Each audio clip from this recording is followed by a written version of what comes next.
Hi friends! తెలుగులోనే one of the best and greatest message oriented film అయినటువంటి 'ఆ నలుగురు' మూవీకి ఇది ఒక లవ్ లెటర్ లాంటి వీడియో.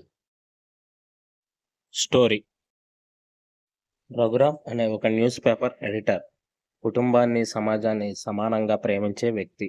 అలాగే డబ్బు కన్నా మనుషులకే ఎక్కువ విలువిచ్చే వ్యక్తిత్వం ఉన్న మనిషి.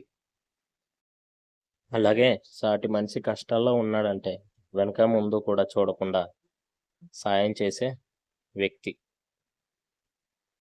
అయితే అడ్డదారిలో తమ కలలను నెరవేర్చుకోవాలనుకుంటున్న తన పిల్లల దగ్గర మాత్రం డబ్బుకే విలువ ఇవ్వాల్సి వస్తుంది. తమ ఆశయాల కోసం సమాజంలో మంచి పేరు ఉన్న రఘురాం పేరును కూడా వాడుకోవడానికి వెనకాడరు. చెడు ప్రయోజనాలకి తన పేరును వాడుకోవడం ఇష్టం లేని రఘురాం వాళ్ళ కోరిక ప్రకారం వాళ్ళు అడిగినంత డబ్బుని తన స్నేహితుల దగ్గర అప్పు చేసి తీసుకొచ్చి ఇస్తాడు. అయితే ఆ బాధతో మరణించిన రఘురాం మరణానంతరం ఏం జరిగింది అనేది మిగిలిన కథ.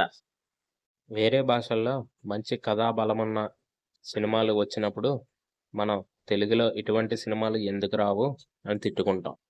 కానీ నిజానికి అదే మన భాషలో ఒక మంచి సినిమా వస్తే దాన్ని అప్రిషియేట్ చేయడానికి మనం ముందుకు రాం. రఘురామ్ అనే క్యారెక్టర్ మన తెలుగు సినిమాలోనే టాప్ 10 క్యారెక్టరైజేషన్లో ఒకటిగా నిలిచిపోతుంది. ఒక మనిషి మనిషిగా ఉంటే ఎంత మంచి జరుగుతుందో ఈ సినిమాలో కళ్ళకు కట్టినట్టు చూపిస్తారు.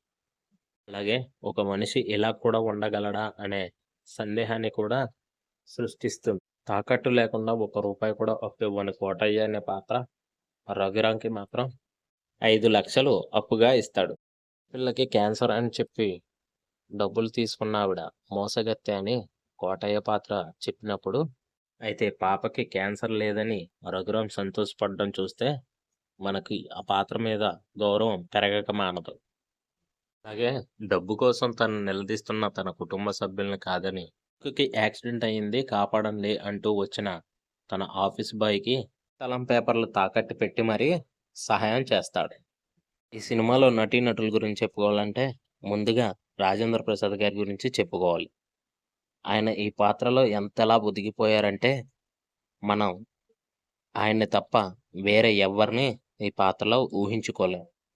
ఆయనలో ఉన్న నటనా పటిమ ఏ పాటిదో ఈ ఒక్క పాత్ర ద్వారా మనం చూడవచ్చు. అలాగే మిగిలిన నటీనటులు కోటా శ్రీనివాసరావు, శుభలేఖ సుధాకర్, రాజాలు తమ పాత్ర పరిధి మేరకు అద్భుతంగా నటించారు. 20 ఏళ్ల క్రితం ఒక లెటర్ వల్ల తన తల్లి ప్రాణం కాపాడబడిందని ఆ స్టోరీ చెబుతూ తిరిగి రఘురాం 20 సంవత్సరాల తర్వాత కూడా ఆ పనిని కంటిన్యూ చేస్తున్నాడని చెప్పే ఒకే ఒక్క షాట్ ఈ సాంగ్లో ఉంటుంది. ఇటువంటి డీటెయిలింగ్ని మనం సినిమా ఆద్యంతం చూస్తూనే ఉంటాం. డైరెక్టర్ చంద్ర సిద్ధార్థ గారు ఎంతగా శ్రద్ధ తీసుకున్నారంటే ప్రతి క్యారెక్టర్ మనకి చివరి వరకు ఏదో పర్పస్తో ఉంటుంది. మ్యూజిక్ డైరెక్టర్ ఆర్పి పట్నాయక్ గారు తన మ్యూజిక్తో ఈ సినిమాకి ప్రాణం పోశారు. క్లైమాక్స్లో వచ్చే పాట గురించి ప్రత్యేకంగా చెప్పాల్సిన పని లేదు.